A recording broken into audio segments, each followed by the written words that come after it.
Just gonna wait a few seconds to let some folks trickle in. We had quite a large crowd for this webinar, so it's exciting. Can't wait to get right into it. But as I just mentioned, we'll take some time to let folks trickle in. It's still morning time, so I'm sure folks are grabbing coffee, water, snacks, whatever it may be. Notepad.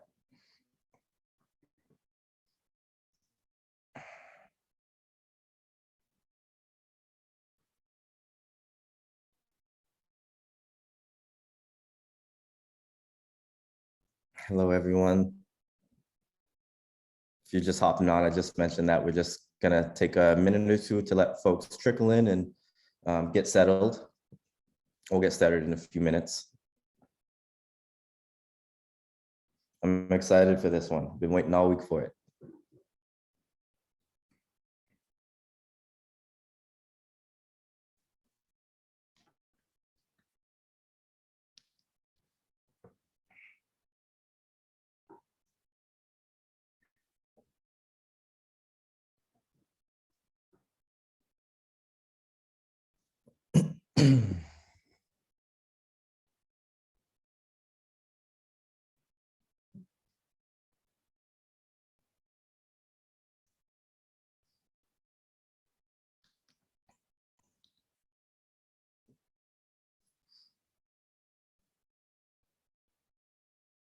Morning, everyone. Morning.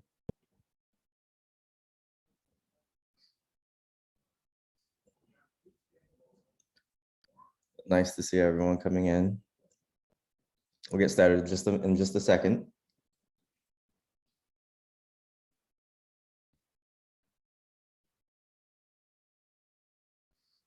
All right. Good morning, everyone, and welcome to today's Business Support Series webinar, Challenges and Opportunities for Canadian Black Entrepreneurs. Thank you all for joining us today. I'm super excited for this one. My name is Josh Creighton. I'm the Community Engagement Specialist here at the Halifax Chamber. And I'd like to start today by acknowledging that I'm speaking from Halifax, or Chibuktuk, here in Mi'kma'ki, the ancestral and traditional lands of the Mi'kmaq people. I acknowledge the peace and friendship treaties that exist on this territory and recognize that we are all treaty people. I would also be remiss if I didn't recognize that other distinct population here to Halifax, and that is the African Nova Scotian community with strong roots here for well over 300 years. As I said, I would be remiss not to mention them in the historic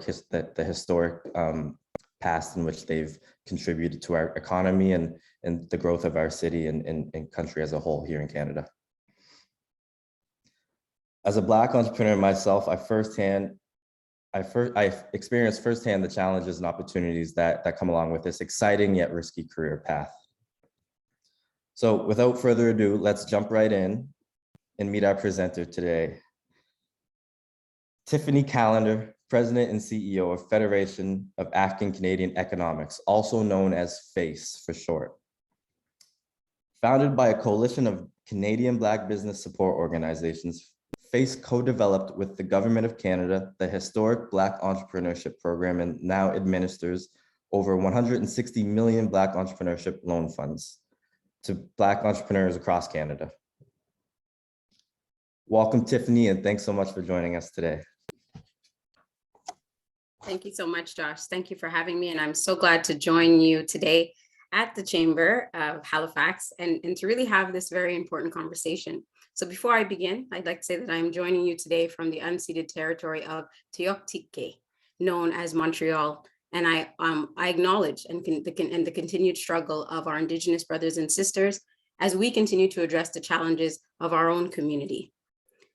I thought that it was important to have this conversation as I move through what is Chamber Week across the country and have conversations with business organizations to talk about the Federation of African Canadian Economics, but more than that, what the experience is of Black entrepreneurs and how we see this contribution or this program as an opportunity to really leverage and create opportunities and to create wealth. So I'll start at the beginning.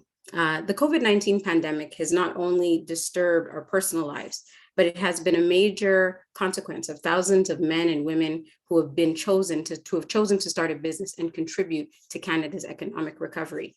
The federal government and provinces responded quickly in enacting policies to support businesses and business owners.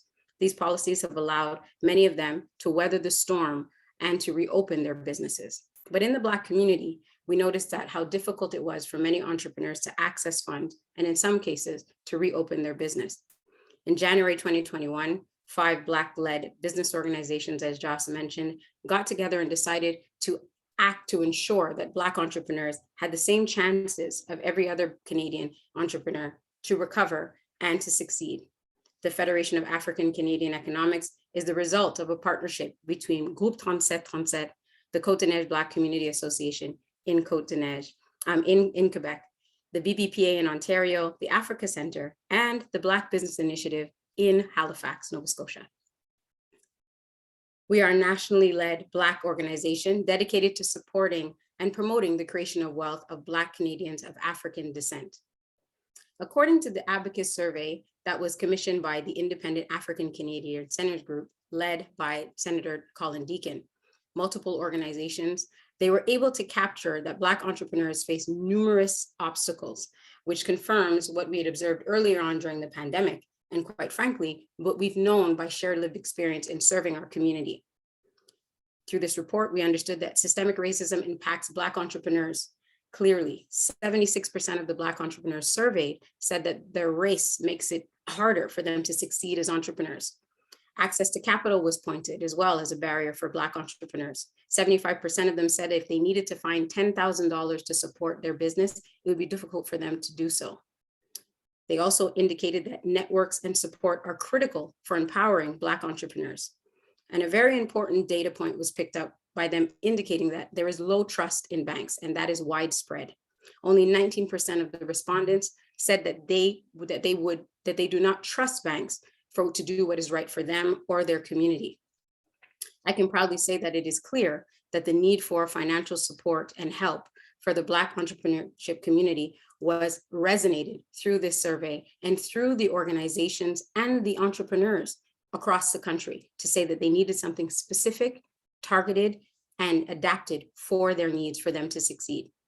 Nothing better illustrates this nothing better illustrates this by the instantaneous interest that the Black Entrepreneurship Loan Fund created among the Black community, and in particular, the Black business community. Since its creation, the Black Entrepreneurship Loan Fund, FACE, has been able to disperse $12.2 million in loans to Black entrepreneurs from all over the country.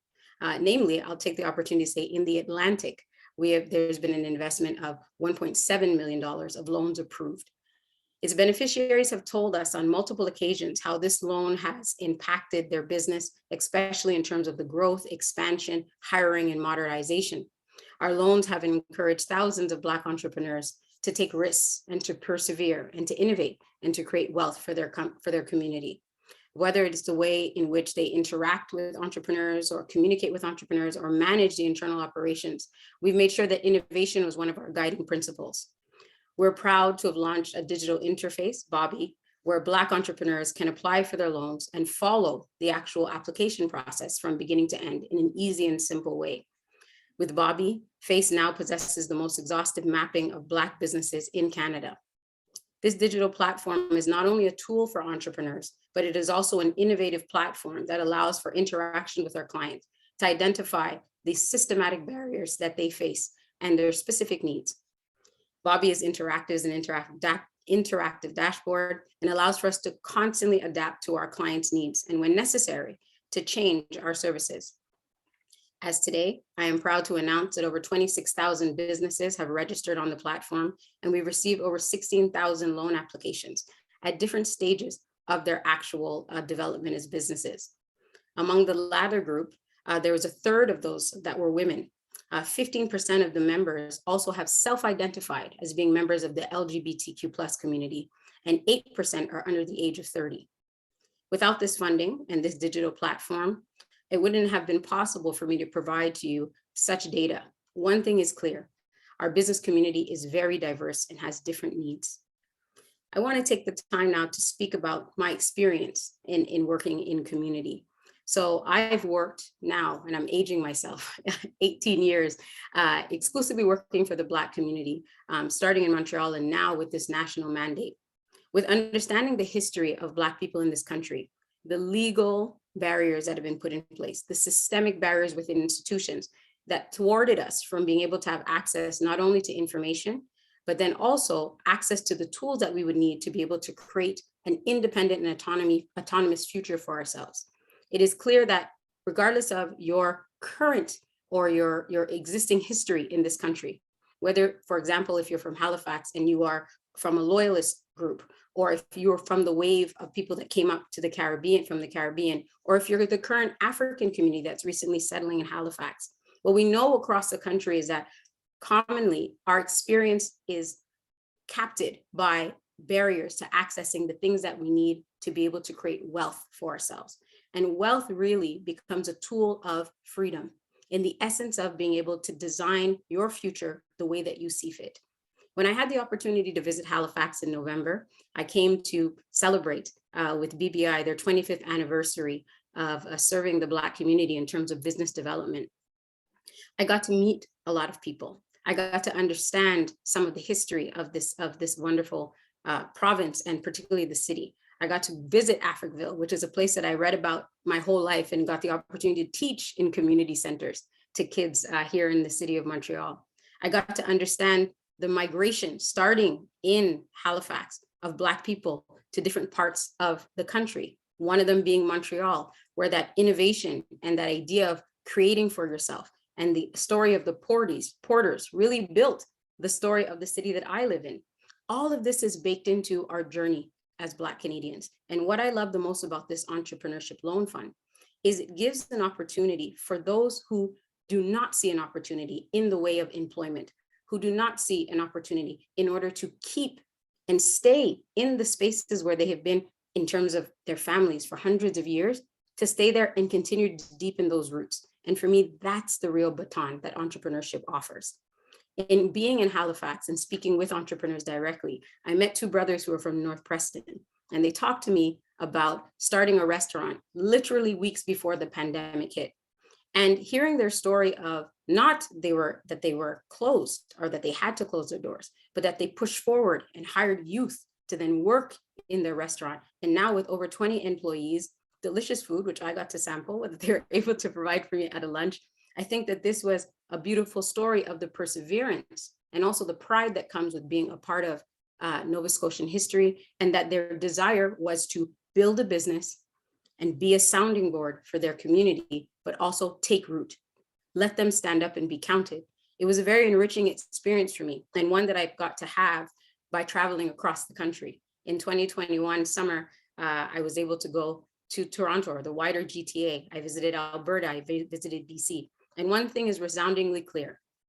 Black folks want the opportunity to hold their destiny in their hands through entrepreneurship to build a better trajectory for themselves. I'm very proud to be a part of that story and that narrative. And I think that as we work forward, not even reaching a year of having our doors open and be able to say that we've already disseminated millions of dollars into Black businesses, we can only imagine what the ripple effect of that will be. These businesses getting to start or grow and scale, to be able to employ people in their community, to be able to move tradesmen into being business owners, to then eventually hopefully pass those businesses on to their children. This is the vision that we have to have as a community. Something that is historic is also unprecedented, and that means we are learning as we grow. We build off of the knowledge of those who have come before us, like the BBI, who celebrated 25 years of lending resources in collaboration with a financial institution in its region. Multiple attempts were made for this type of program to find itself across the country for all Black businesses to use that innovation to be able to have access to resources. And here we are together, we're able to do it. The key word here is together. It took the innovation of some and the regionality and the experience of others to put together a program that could reach all of us as Black communities.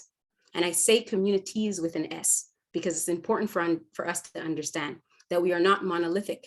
We all have a different experience. The experience of an African Canadian in Halifax is very different from an English-speaking Black person in Quebec.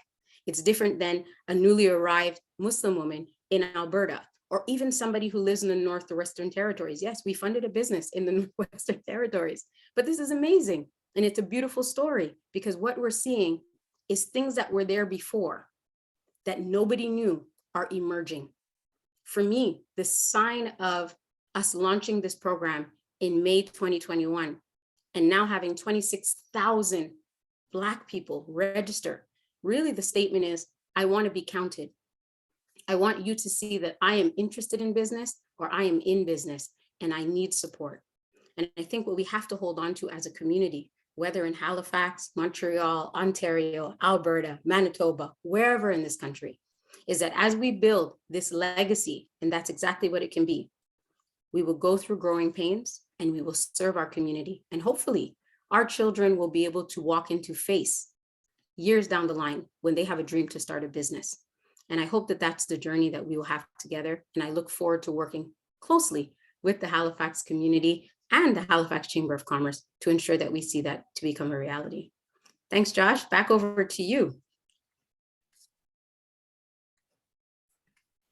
Wow. Wow. Thank you for that, Tiffany, that opening. So many thoughts racing to me at once. So many thoughts. Initially, one of the things that had sparked my entrepreneurial journey, and in which you alluded to in your opening monologue, was creating something that was, from my vision, our experience, and how that would affect future generations, right? And how they will grow up in a, Black folks all across Canada, all across the world, are going to grow up in a world in which their experience is represented through various services and products and whatever it may be. And so that's one of the things that is super, super inspiring to me and makes me super excited to embark on this journey despite the risk. And so, yeah, so many amazing insights you gave there. So many questions. I know we'll have some questions from the chat roll in. The first question I'll ask is, what kind of businesses are eligible for these loans? And typically, at what stage are you finding the trend is that businesses typically approach FACE? Mm-hmm. And typically that FACE typically administer, at what point at the stage of the business will FACE recognize it to be a good time to administer some of those funds? So we do not have any restrictions in terms of the sector of business. Obviously, there are some businesses that we don't fund, illicit sexual companies, guns, the usual suspects, but we have not specified or focused on one sector of business. And I think that this is important because there is so many different sectors that we are learning that our community is involved in. So one of the things that was important for us when we were designing this program was that we wanted to fund startups. That's one of the things that you have to mark, which is different from other financial institutions, is that often they do not fund startups. So we define startups as a company that has had at least 3 months of operations, but has not completed a full financial cycle, meaning they have not produced a financial statement. And these businesses can be funded up to $50,000. Now, the idea is that as a startup, you obviously don't have any historical financials, but what you can provide is projections of what you aspire your business will do in terms of business. And it's important for us to have a clear roadmap of your business plan. I think that this is a good opportunity to talk about the eligibility to apply. And because I'm very much involved in, the conversations, I meet with people, I'm listening, our community is very creative. They slide in the DMs, all kinds. I get it. And I think that that's a good thing, honestly, Josh. It's sometimes heavy to answer all, but it's a good thing because that also means that our community sees FACE as a part of it. It's not this removed. Most likely people would not DM the CEO of RBC, granted. But if exactly. the proximity is that can be asked or that can be done, that's what I take from that. And this is where I often receive my sounding board, and I'm able to then be able to clarify as we go along. So eligibility to apply is a very important sentence. So the eligibility to apply, which is featured on our website, if you go to facecoalition.com, it is clear. You have to be 18 years or older. You have to self-identify as being a part of the Black community. And for those of you who would go on the platform, you'll see we've defined or given options. You can choose one or all. Are you African? Are you African Canadian? Do you consider yourself Black? Are you Afro-Caribbean? Are you other? we allow for the applicant to identify, because again, I'll repeat, we are Black communities facing the same challenges and hoping for a positive outcome. You have to have a business that is 51% Black owned. Your company does not necessarily have to be incorporated. That means that it can be a registered business, it can be a partnership, it can be an incorporation. That is fine. We do not fund nonprofits, so that's important to mention. Also, the documents that you have to submit in order to be eligible to apply is a business plan. You have to have, if you're an existing business, then you need to provide for us historical financials and projections. And if you are a startup, as I mentioned before, you would have to submit projections for your business. We would also need your tax schedules. So if you're a registered business, you're talking about a T2. If you're an incorporated business, we're talking about a T2. If we're talking about a registered business, which is a sole proprietorship, we're talking about your T1, and that's important. The last thing, and taxes have to be up to date, folks. The other thing that we would ask is that there's a personal net worth statement. So this is a form that we provide on the platform. You can download it, complete it, and upload it back to your account. I really want to encourage folks who have been on the platform, who've registered their account. Recently, we've already gone into Bobby 2.0, meaning we have a new version of the platform. And I think this is representative of, again, the acuteness, being close to the ground and taking the feedback that we receive from the community to use that to fuel us to improve. We integrated now what we call a client dashboard. So when you go on the platform, it's much more intuitive. You can see what mandatory questions that are asked that you have to complete in order for us to receive your applications, what documents you haven't uploaded.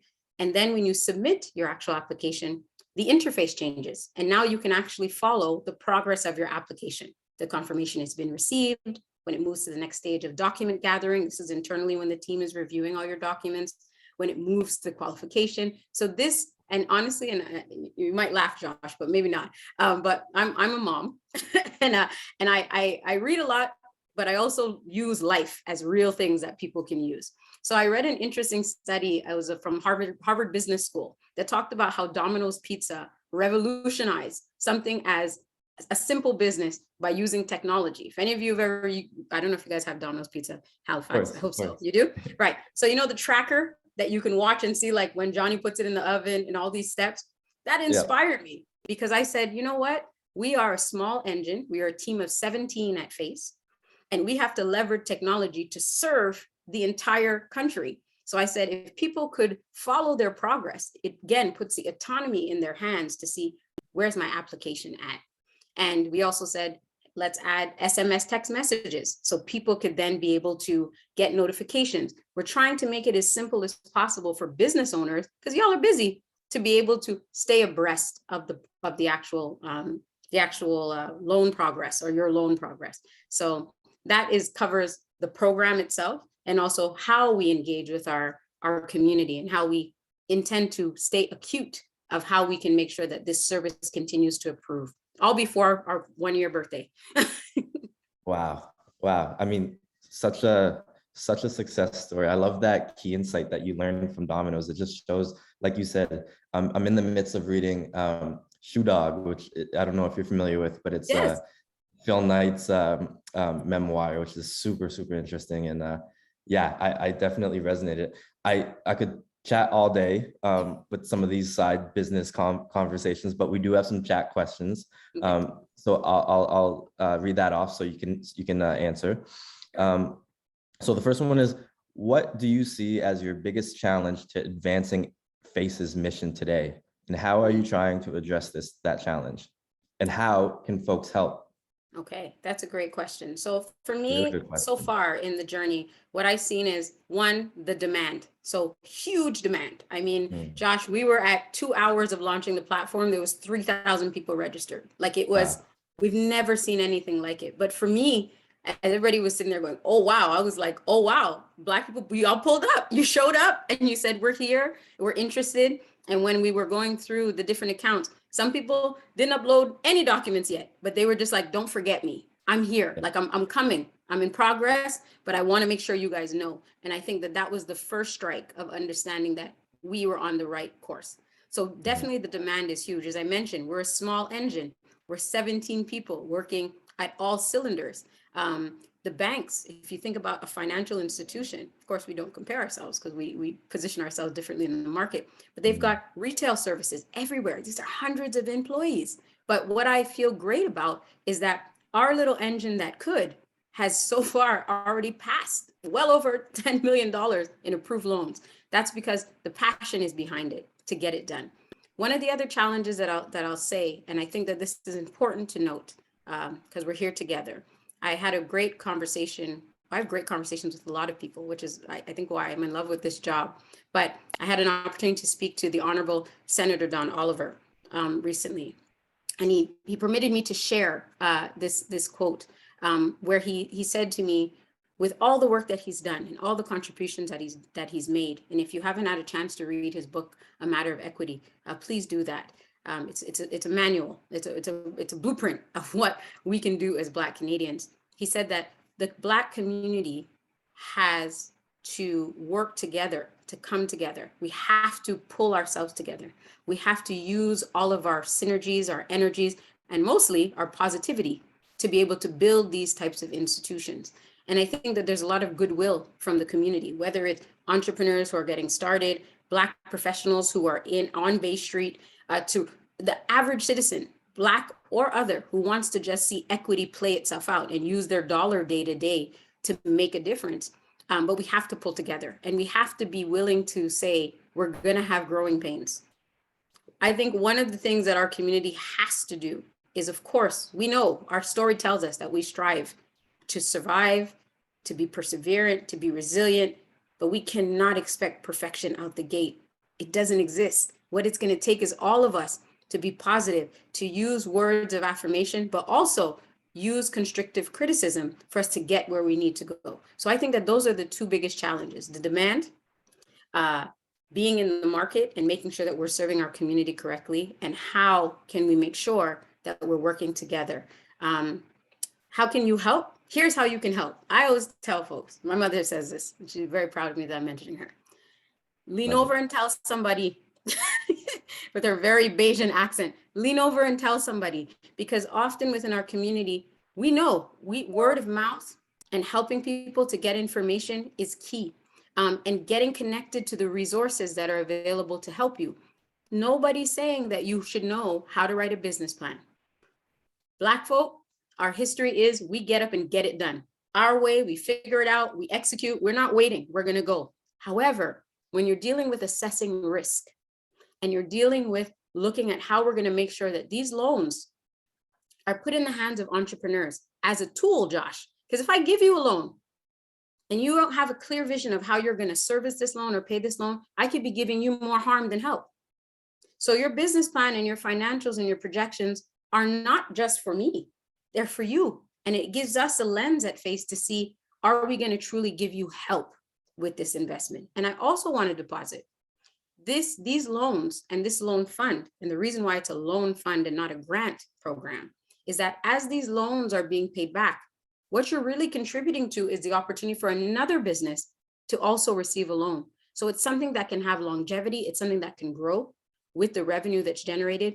It is really the beginning of a community development financial institution. And that's what we have to look at as FACE. Of course, there are other means and opportunities, but we can get to that too, how FACE can help to indicate other programs and other resources that we aren't even aware of, that we could be taking advantage of to build our businesses. Wow, amazing, right? And I think my next question would kind of, I just have, every time you speak, I have like 4 different questions, so bear with me. But I think it's important, right? Because all of what you said is important. But I think especially the loan piece and the capacity piece and the assessing risk piece. And so I guess my question is, how would you recommend kind of, because an asset is assets equal liability plus plus equity, right? So how do you kind of assess a new market in terms of going in and the opportunity there versus the risk, and how do you notice the trend of businesses that are doing that well and businesses that are doing that not to the best of their ability? Right. So here's the great news. We have a tremendous amount of resources in our community of people who are fiscal experts, credit experts, banking experts. And the opportunity I see at FACE is that we can help to bring all of that together and be able to have these people to then act in a way in which we can share that information. We don't even just need to disseminate it, we need to decode it. And I think that that's one of the things that we've kept at heart at FACE as well. We opened our doors and said, okay, we're going to have the loan fund, but we also started building other tools. I'm going to mention for now the masterclass Mondays and masterclass series. So we saw this as an opportunity for us to be the bridge to expertise. So be able to capture our audience, our community, and say, hey, come join us at a lunchtime. We're going to bring in experts to talk to you about different things that are of interest and of benefit to you as a business, and give you the chance to exchange with these experts. And we've done that with not only government agencies, with private companies, and we've had people jump on to be able to help to say, look, we're willing to speak to these issues or to talk about exactly that. How do I assess risk as a business? How do I know what businesses or what trends or what sectors I should be looking at? How when we're looking down the barrel of technology being the fourth revolution, how do I position myself, right? This is important questions. I'm not an expert, but guess what I get to do? I get to bring them to the table. That's what I get to do at FACE. Another vehicle that we have is our podcast, which is called The Other Canada. This was put in place so that these conversations, like what Josh and I are doing, we can bring people on and share that. And you can find all of this information curated on our YouTube page. We're also on all streaming platforms. And we want to keep those conversations going, because that's how you're going to create environments where entrepreneurs can ask questions and we can get it decoded, and so that it's no longer a secret. And to add one more thing for you. I was speaking to a banking professional as well, and he was mentioning from our community, and he said, understanding risk is really what our community needs to understand. In the essence of, what does a bank or an institution look at when they assess risk? And it's not to say, well, these are the criterias. It's more from an optic of, if we understand how risk is analyzed, then we can then adjust ourselves to mitigate and to ensure that we're covering risk so that we can move forward through processes. So financial literacy is one thing, but I think that we can even go deeper as a community to engage our professionals to decode a lot of the things that were not shared with us in our communities, because again, we were excluded from having that information. And I think that that's one of the responsibilities that FACE has. Amazing, very, very much so. And I asked the question just as a recent startup investor myself, right? It's a question, and I'm learning that with no formal business education, you have to find that where you can. And so half of the battle as an entrepreneur in general is just navigating the waters. And so very, very important. And I'm so glad to hear that, along with the loans in which FACE is administering, the education is coming with that too, because like you said, I think Black entrepreneurs, they kind of, we get stuff done, you get things done, right? And that's entrepreneurs in general, that's what they do. So they're kind of almost one directional, and they're just following the next, path to get that next important thing done. And so that having that holistic place to where you can come and get that financial support, that market development support, that supply chain advice and support is really, really, really important. And you kind of answered one of the questions I had. So I'm going to go right back to the group questions, because there is another one. So the first question would be, what's one thing in your experience with Black entrepreneurs that tells you that in your experience, I think, sorry, I'm just kind of reading the question, but what is misinterpreted by Black entrepreneurs that may discourage them from reaching out to FACE or connecting with FACE? So some of the things that I've heard, and again, guys, I'm part of the community, so I hear all. I hear all, and I've heard that. Unfortunately, I've heard that this is a Quebec, Ontario thing. They're not paying attention to what's going on all over Canada. I've heard, like, why isn't this a grant program? I've heard a lot of things, and I think the misunderstanding is not ill intent. I think it's rooted in a desire to have access. So I'm not new to community work. I've been doing this for almost 20 years. And what I know from observation and working in social and economic development is that when you're denied a different access to the things that are going to help you, that's a frustration that builds up. There's an armor that you build up because you feel like you're constantly going against the grain, against the tide, and it's exhausting. And I think that FACE, in its creation, and the Black Entrepreneurship Program and the Black Entrepreneurship Loan Fund, it created a light for people to say, okay, I'm going to get through. And you're right. Absolutely, it's a light to get through. But that doesn't mean that we don't have the responsibility to ensure due diligence. Why?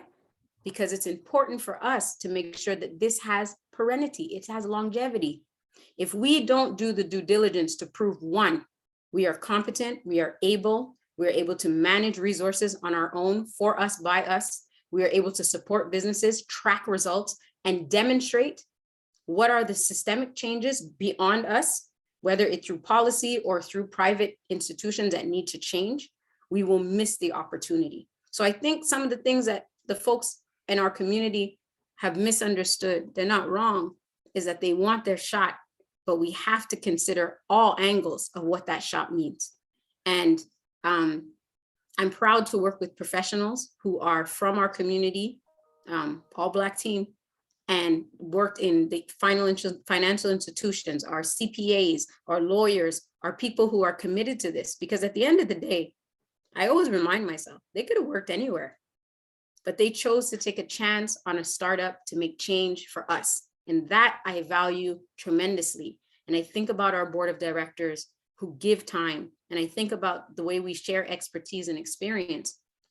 This is valuable and it's important. So I think we're just starting out. I tell folks, we got to be positive, and we have to know we're entitled to growing pains. Nothing's perfect. Compare to any other startup, and I'm not making up excuses. They're able to go and change and pivot and take hits and evolve, and so do we. And we have to give ourselves the latitude to do that and be conscious of what we're trying to build and the time it will take. Nothing's overnight. Rome was not built in a day. Absolutely not. And definitely not Egypt, and definitely not the empires before that, right? So sure. That's what it is. For sure. I will give a quick shout out. I'm just monitoring the chat here for questions. A local support or a local advocacy organization called Black Women in Excellence is hosting I think they're doing a series in which they're featuring a Black women entrepreneur every day of Black History Month. Fantastic. So Bernadette just dropped the Zoom link in here for folks who would like to attend that. So thank you for that, Bernadette. Another question is, has FACE supported cannabis associated companies? So we've received applications, and we do accept the cannabis industry and businesses to apply.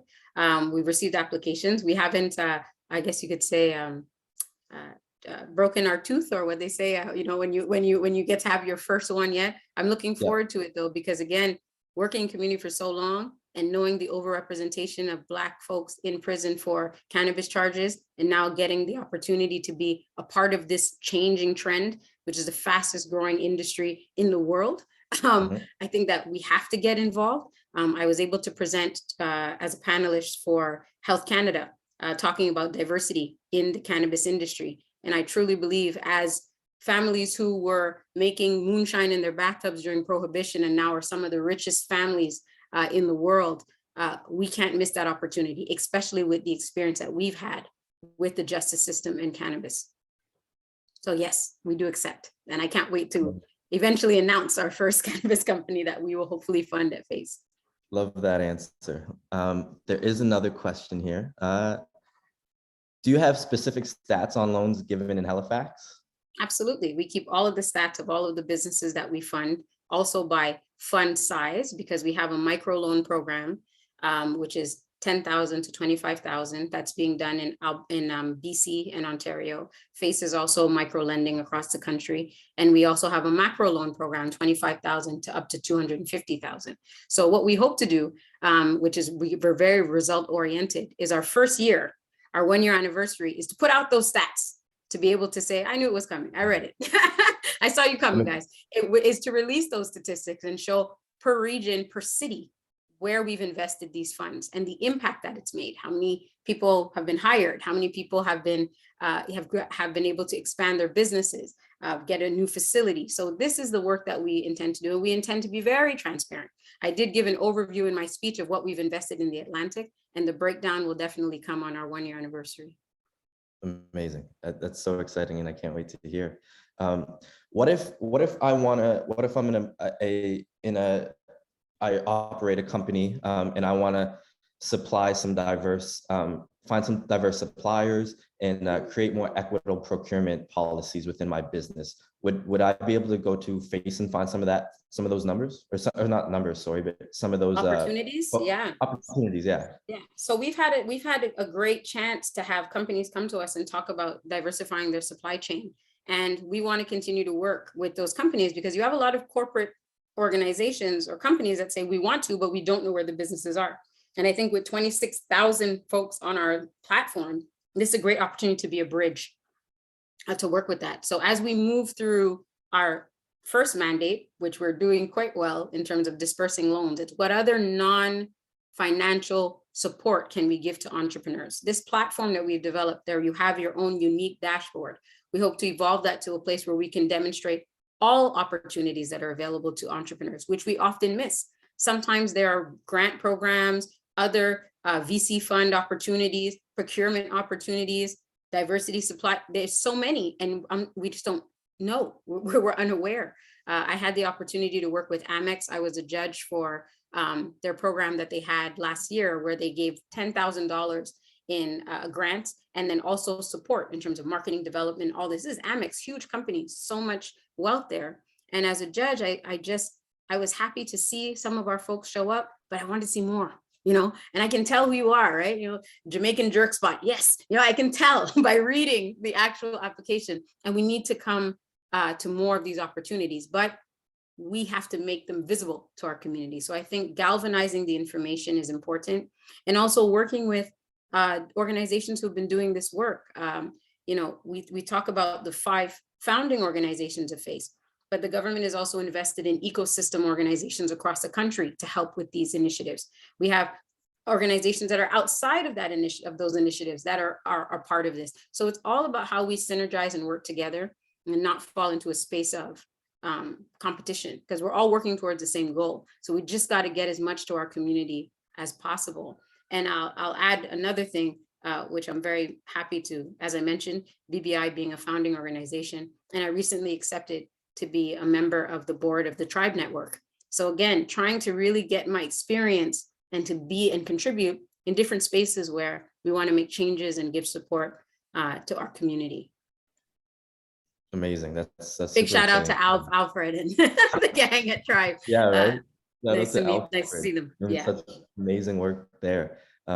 Super excited to hear that you're on board with Tribe, because it's such an exciting new organization, and such a similar need. Yeah, of course. So yeah, collaboration, like you said, is the key to making. We need as much boots on the ground as possible. You've got organizations like BBI that's got 25 years. You've got Tribe coming up.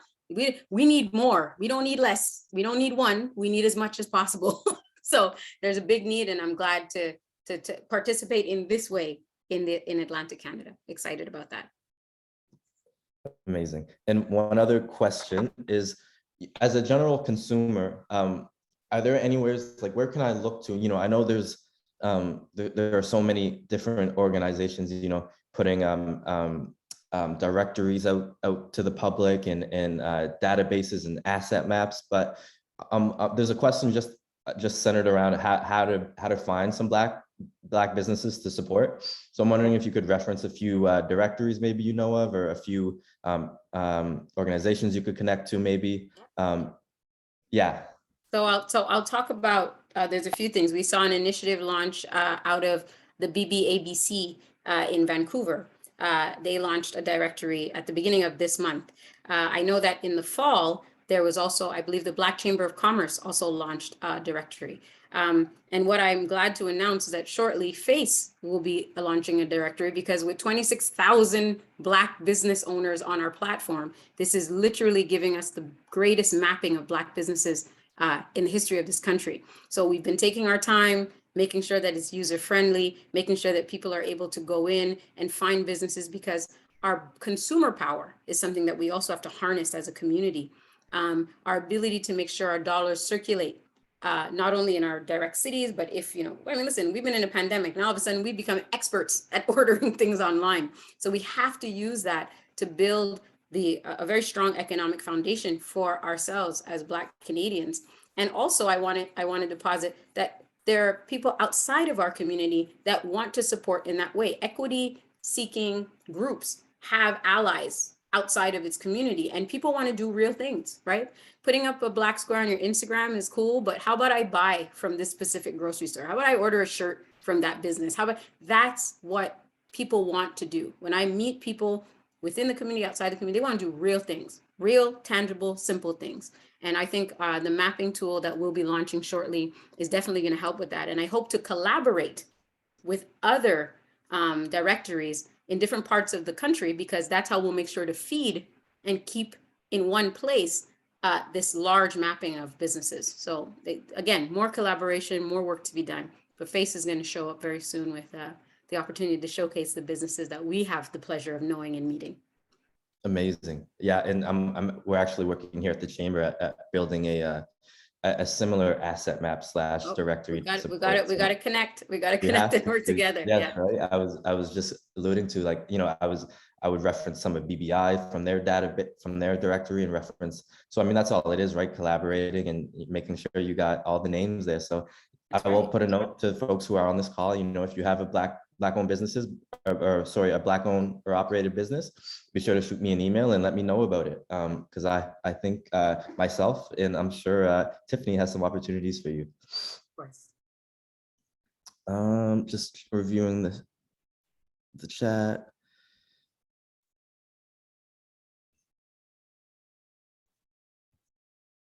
Okay, perfect. So one other question I guess I have would be centered around, I guess, another trends question. So kind of, the more we understand trends, the more we know, and the more we learn that we don't know, the more money we can make, right? So I guess I'm wondering if you can speak to a bit some of the other trends that you're seeing within the Black business community. Maybe that I know you spoke to a lot of stats in the beginning, but I'm just wondering if, like, are there any, like, for what is, for example, a general question that just came to mind is, what is, like, the most, I guess, focused area or industry in which you see, or highest concentrated area of business in which you see Black entrepreneurs operating in? Is it and and if you could speak to it in kind of tiers, right? Like, is it generally service based? Is it generally product based? You see where I'm going. Thank you. It's still very early because we're in year one, but some of the trends that we're seeing is that we are definitely in the retail and service industry. We're seeing that heavily. And what we hope to see, and what we're also finding out, is that production. So actually, whether it's in agriculture or in actually producing actual goods, we're hoping to see some of that emerge, which we have, which is good as well. We do have service industries that are there as well, whether it's in the care, so care and wellness industry, even if and what we've been surprised to see as well is other industries where we are seeing tech geared businesses that are evolving. This is good because this is a trend that we have to be involved in. We've also seen like things like aerospace, right? So it's like right now, I think that as we watch this unfold in terms of not only the businesses that present applications, but also the business that we're funding, I think what will be interesting to demonstrate is perhaps the industry sector, or the sectors we think that we're in, where we may consider ourselves oversaturated. We'd be surprised to find out there's a lot more diversity in terms of the sectors in which Black people are involved. And as we have these conversations, these businesses are saying that they started up without any financial support other than their savings or their family. So this is why I look forward to our June 1st report, or our 1 year, because then we'll be able to demonstrate that and map it out. But definitely service oriented, very much in the retail space. And I think that when you think about vertical, like actual development of business, we have to get into production. We've got to get into actual distribution. And this is then where you start to see, and for anybody who's an avid reader in terms of Black economics, when you talk or think about Dr. Claude Anderson and what he talks about in terms of how we have to be full in and not saturated in one set. We have to be in this vertical kind of integration of how where Black businesses perform. So Powernomics is the book I see you writing, Josh, and Yeah. he's a brilliant thinker from the U.S. and there's so many others. But I think where we need to start is we start where we start. And we make sure that the businesses that are starting or exist are there, and then being able to use that data to demonstrate where are the gaps. And then how do we get support to our community to begin to develop businesses to fill those gaps? This is the advantage of data. And that's why data has always been at the core of what we're going to do at FACE, because you can't fix what you don't measure. Exactly. You know, the last year or so, it seems like various quotes related to measurement or tracking or you know, anticipating are all too plentiful. So I definitely resonate with that. I guess my next question, you know, in my experience, you know, I think FACE is very, very much tackling the two major gaps you know, perceived by or experienced, sorry, by Black entrepreneurs, and it's quite frankly the access to capital and the education piece related to you know, what makes a startup successful and what doesn't. And so I think you know, that's one of the things we're trying to do with the Chambers is to really connect with not only Black folks, but, you know, all underrepresented communities. But, you know, given my background, I have a special place in my heart for folks from that experience, what is the Black experience. And so, yeah, you know, I guess kind of speaking to a bit of the education related to scaling, right? Because, you know, starting is you know, sometimes it's the hard part, but I think, you know, starting is something we've done as a community, we've done very well, right? We're really good at kind of getting off our arses and putting things in motion. Starting and maintaining, but then the scale, the growth is where we kind of, we might get stuck. I agree. Yeah. So I'm wondering if maybe, you know, we don't have too much time left, but if you could maybe leave us with a few insights, because I know I'm just kind of oozing with all of this curiosity that is coming from this conversation. So maybe if you could just speak a little bit to you know, a few insights in which you've come across and learned through your experience. Sure. So I think that there's 4 things that entrepreneurs need, and we talk a lot about that. So of course, access to capital is one. You have to be able to have access to information. So being able to expand your capacity and your skills and everything that you have in your tool belt is important for entrepreneurs to be successful. Mentorship and sponsorship. Now, these 2 things are similar but different. A mentor is somebody who can help you to better understand the business world and give you insight and be another set of eyes to help you to make decisions. Sponsorship is someone being able to take you by the hand and say, look, I'm going to introduce you into my networks. I'm going to introduce to you people where you can do business, where you can start to create momentum for your company. And that's traditionally what chambers of commerce were for, right? It's a place where you can network and where you can engage and do B2B and make sure that you can do business. And I think that sponsorship is key in this regard, because in a lot of contexts, sometimes because of the way that Black businesses evolve, which is kind of siloed, right? You said we get our hustle, we do what we do, and we do it and we get it done. But expanding that network is going to be critical for us in order to really integrate into the market, and sponsorship is key, and that contribution is important. Lastly, I would say the thing that we need the most as a community is it's a network, but the network expands beyond just your community. It goes out into the actual region that you're in, the province that you're in, the country that you're in. And then eventually we dream in color and go internationally, right? Because we are a Black diaspora, and there's so much to do and so much to learn that we can exchange between each other. And then there's those who want to see a better society that are willing to contribute that. So building a stronger network. So I think FACE touches those 4 things, but we definitely have to collaborate, because one place can never do everything.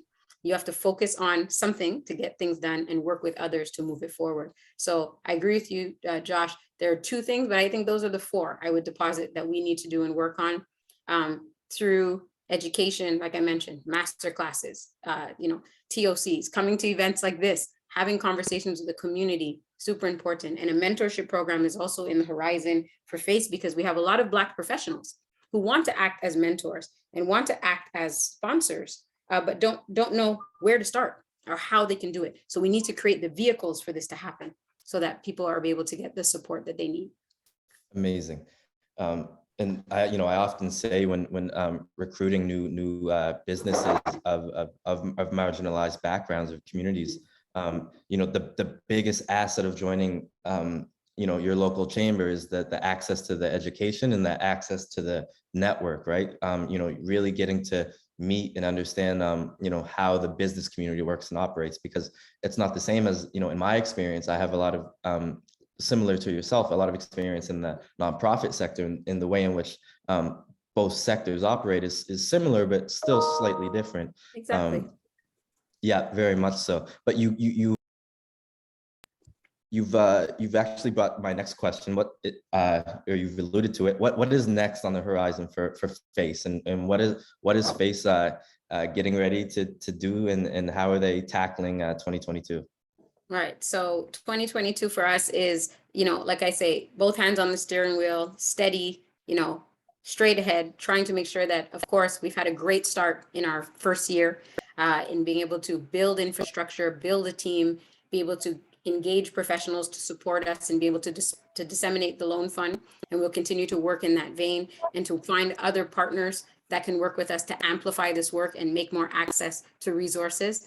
I think that the mapping tool is going to be a huge one, because I think consumers definitely want to be involved. For all the entrepreneurs who came on the platform and they weren't ready to apply, but they definitely are in business, we want to be able to give you the support to bring light to your business and let people find you, because that is a part of what we need to do. Mentorship program is huge and massive, because mentorship and sponsorship, as I mentioned, become a key tool for entrepreneurs to be able to find insight and to create relationships and to grow, like you said, through an experience. That your experience might be one thing, but then a network opens up a whole other experience, which increases your capacity. And the last thing I would say is continuing to do this work in a positive way, and to work with other organizations and demonstrate to our community that we have a responsibility to manage these resources to benefit the people. This goes beyond the banners. This goes beyond the names and the leadership. This is how much impact are we going to make? And myself as a CEO, I've given myself the mandate to make that a part of our organizational culture, in the actions that we take, in the words that we say, and how we're going to engage with others. And I think that that is also a part of the legacy, showing our own community and the wider community that we can come together as Black communities, innovate, and move ourselves forward towards economic independence. I'm so sad to say that we are running out of time. I very much enjoyed this.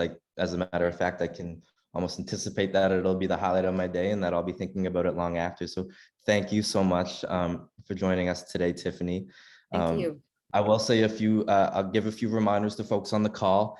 This recording will be, this conversation will be recorded, and you'll be able to find it on the Chamber YouTube video to reference and go back to if you missed anything or joined in late. I would also love to take this opportunity to tell you about a few other events in which we're planning here at the Chamber in accordance with African Heritage Month. And the first being taking place tomorrow, actually, and is titled Increasing African Nova Scotian Employment Opportunities. So that's going to be a great conversation. We have a great panel on there with Ashley Hill from the Prep Academy, Bradley Day from Placemaking 4G, Shrino Morton from Expiring Communities, and Martez Wiggins from Common Good Solutions. So such a really exciting conversation, and I can't wait to break that one open. And then the next conversation is taking place a week from today, actually, is titled Celebrating Nova Scotia's Black Economy. And in that conversation, we're having for a panel of entrepreneurs. One of the brothers in which you mentioned earlier, Tiffany, Yes. Corvell Beals, will be on that call. There you go. So, if you're unfamiliar with Corvell, then you'll definitely want to become more familiar with him and definitely sit in on that convo. Fantanesh, who is the owner of Blue Nile Massage, who will be sharing more about her business,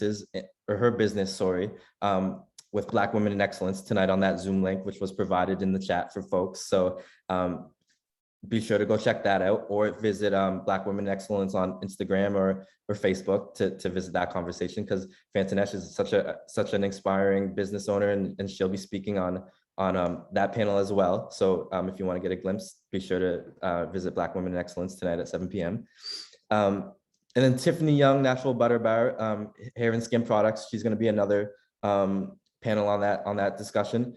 Another panelist a part of that discussion. So a very exciting one, and I can't wait a for that. face ambassador. She's a face ambassador. Amazing, perfect. It all works out. So I'm excited for that one, and I want to extend the invitation to everyone on the call, and extend the invitation for you to invite someone else as well, because it is free for registration, and we want to get the word out about these amazing entrepreneurs in our community. Without that, that's our time, folks. If you have any follow-up questions, be sure to shoot myself an email. And if you like I said, if you want to connect with Tiffany or Face or the chamber, shoot me an email, and I'm sure we can connect you with the right folks to answer your question. So without further ado, I'll let folks get back to their day and take all these insights and run with them. So thanks everyone for joining. There's a chat. I'll put my email quickly in the chat, but it's just my name, josh@halifaxchamber.com. Can I just say something, Josh, before we close out? Yes, please. You did a fantastic job. I really enjoyed having this conversation with you and the Halifax Chamber of Commerce and its audience. And I look forward to visiting again Halifax, hopefully when it's nice and warm and I really get to go around and to get to immerse myself in the culture and the people. So thank you for having me and doing a great job. Thank you for that. I really appreciate those kind words, and please don't come back until winter's over, because now, I mean, Tiffany, you have a different experience in Quebec. I'm from Quebec. I can handle it, but I do want to see, I want to see Halifax in its full beauty. So I will come when it's warm. That's it. Excuse my softness. All right, everyone, enjoy the rest of your day. And like I said, reach out if you need anything. We're eager to help and support. So thanks, and enjoy the rest of your weeks.